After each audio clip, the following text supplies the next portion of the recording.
Eres un soldado alemán en la Gran Guerra y te llamas Hans.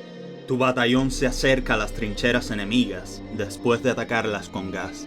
Recuerdas lo que has escuchado sobre las oscuras prácticas de los rusos.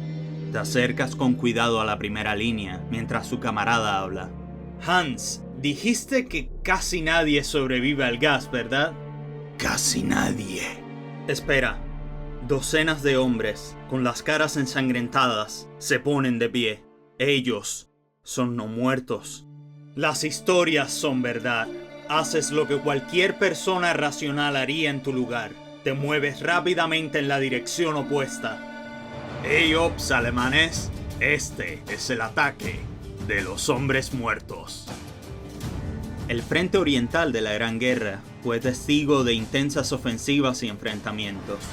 Los rusos, liderados por el zar Nicolás II, se enfrentaban al Imperio Alemán en el norte y al austrohúngaro en el sur. Sin embargo, la batalla que hoy se lleva la atención es la de Osowiec, una fortaleza situada en el límite del Imperio ruso, justo a las afueras de Prusia Oriental, en la actual Polonia.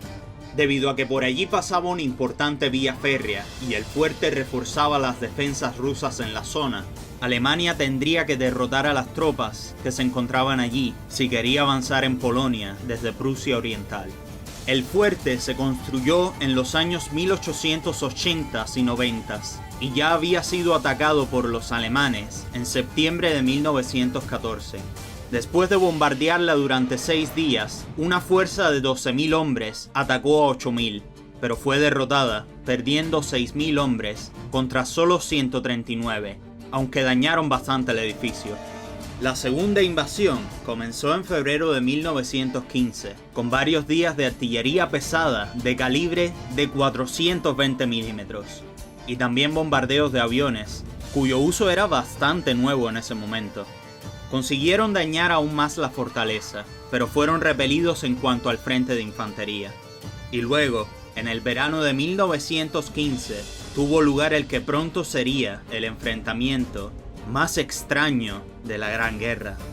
Las fuerzas alemanas, bajo el mando de von Mackensen, habían estado avanzando dentro de territorio ruso con la ofensiva de Gorlitsa, al sur de Osowiec. Por eso, cuando se ordenó a la 11ª División Landwehr que tomara Osowiec de una vez por todas, su moral y determinación eran bastante altas. El líder del ataque, el mariscal de campo Paul von Hindenburg, trajo 15 batallones, más de 7.000 hombres, con casi 30 cañones de asedio, contra una fuerza de defensa de 900 soldados del regimiento de infantería Simliansky, 400 de los cuales eran milicianos locales, entre ellos la 13ª compañía, bajo el mando del teniente ruso Vladimir Karpovich Katlinsky, quien construyó nuevas trincheras junto con sus hombres, ya que el fuerte, tan dañado, no sería suficiente protección contra artillería. El caso es que Hindenburg había traído otra arma a este campo de batalla: 30 baterías de artillería equipadas con gases venenosos. El gas ya se había utilizado en 1914 como gas lacrimógeno, el cual no fue muy efectivo, y el gas venenoso se introdujo en abril de 1915, el gas de cloro, en la batalla de Ypres, cobrándose la vida de 1.100 aliados en su primer uso. Conociendo el uso exitoso de este gas en la ofensiva de Gorlitsa, la 11ª Landwehr sabía que los defensores tendrían muy pocas máscaras de gas que no eran efectivas contra el cloro. Aunque habían aumentado los ataques de artillería, esperaron a que el viento fuera favorable, lo que permitiría que el gas viajara adecuadamente. Lo soltaron a las 4 de la mañana del 6 de agosto de 1915. Una niebla verde de gas y una descarga de artillería alcanzaron a los defensores simultáneamente. Al enterarse del ataque, un buen número de ellos intentaron cubrirse la cara con vendas y ropas gastadas, algunas de ellas empapadas en orina, para contrarrestar el gas, pero no fue muy efectivo. Todo mientras continuaban los disparos de proyectiles de artillería, muchos de los cuales contenían gas asfixiante. Los efectos de este gas cloro, que ya venía mezclado con bromo, eran brutales. una vez mezclado con la humedad del aire, se convertía en ácido clorhídrico, capaz de matar y amarillar o ennegrecer la hierba y las hojas, e incluso afectar a cañones y metal, dejando una superficie de óxido verde. Quemaría los ojos, la nariz y la boca de forma tóxica. Una vez inhalado, dañaría dolorosamente el sistema respiratorio, quemando los pulmones y... Podría seguir, pero probablemente no quieres que lo haga. Pero sí, una de las experiencias más incomprensiblemente dolorosas y horrorosas que puede afrontar un ser humano.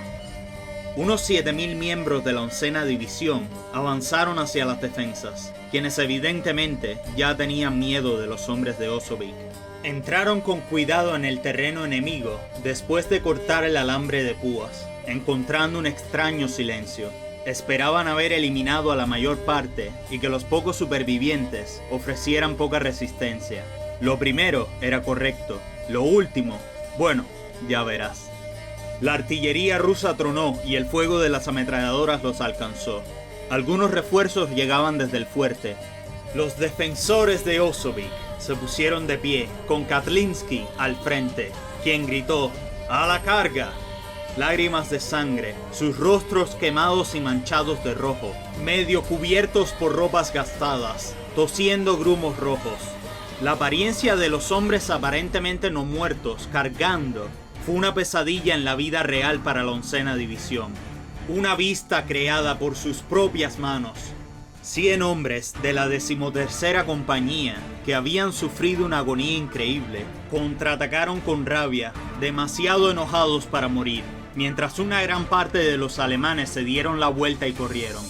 Muchos de los defensores se movieron erráticamente, como muertos vivientes, pero los demás corrieron y se acercaron rápidamente a sus enemigos. Aquellos que huían tropezaron entre sí, quedando atrapados en alambre de púas y agujeros. Pronto, la mayor parte de los invasores se sumieron en el pánico, pero unos cientos no lo hicieron, sino que mantuvieron posiciones clave. Todavía planeaban tomar Osovic ese día. Los defensores recibieron la orden de expulsar a un batallón de las posiciones de Sosnieskaya. Mientras se preparaban para contraatacar, vieron los cuerpos de sus hermanos y los lugareños, y se llenaron aún más de rabia. Cargaron hacia la posición enemiga mientras ellos abrían fuego en respuesta. Katlinski recuperó territorio a punta de las bayonetas de sus hombres, quien tenía en realidad solo 21 años. Pero la realidad es implacable, y el teniente Katlinski fue mortalmente herido por una bala. Aún en medio del caos de la batalla, pasó el mando de la compañía al ingeniero de combate polaco Władysław Strzeminski, quien también fue gravemente envenenado. Al asumir su rol, Strzeminski desenvainó su sable y gritó ¡Hurra!, uniéndose a sus camaradas para enfrentarse a los invasores en combate cuerpo a cuerpo, en un contraataque brutal y sin titubeo. Algunos atacaron con sus bayonetas y otros cortaron con sus espadas, eliminando a una gran cantidad de los enemigos. A las 11 de la mañana, apenas unas horas después del ataque de gas, el Imperio Alemán fue expulsado de Osovic por hombres muertos. A pesar de su impresionante resistencia, Katlinski falleció esa noche a causa de sus heridas y se ganó la Cruz de San Giorgi post-mortem. Se perdió una buena cantidad de información de la batalla y se desconocen las bajas de cualquiera de los dos bandos. Los registros alemanes nunca se mostraron, tal vez porque habrían sido muy negativos. Pero lo que sabemos es que una fuerza abrumadoramente inferior en número derrotó a los alemanes en una batalla impresionante. Los periódicos de ambas naciones pronto contaron la escaramuza, llamándola el ataque de los hombres muertos. La espeluznante fama del suceso habría desviado convenientemente la atención del desastre alemán.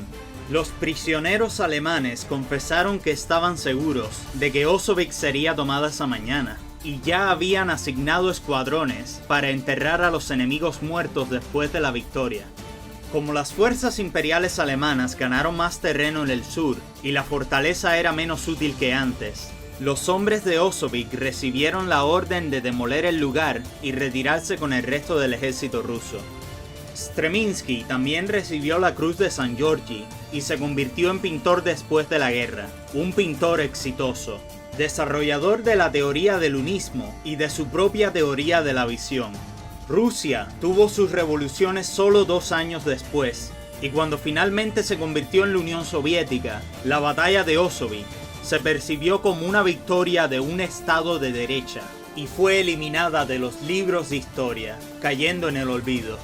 Pero después de la caída de dicha unión, el suceso fue redescubierto y muchos amantes de la historia han realizado proyectos para dar a los defensores de Osovic la fama que merecen, como el cortometraje de 2018, Osovic Attack of the Dead Men, del director Vasily Chiginsky, y la banda otra banda ha hecho una canción sobre la batalla, la banda rusa de heavy metal, Aria. La canción se llama simplemente Attack of the Dead, y la canción de Sabaton es The Attack of the Dead Men, pero 2 semanas antes de lanzarla en inglés, permitieron a su colega ruso, Radio Tapok, lanzar una excelente versión rusa de la canción, a quien invitaron a un concierto en Moscú, al cual él se presentó con un uniforme imperial ruso completo, listo para cantar sus letras en ruso junto con las de inglés. Y eso es todo. Ahora sabes que el dolor está solo en la mente. ¡Chao!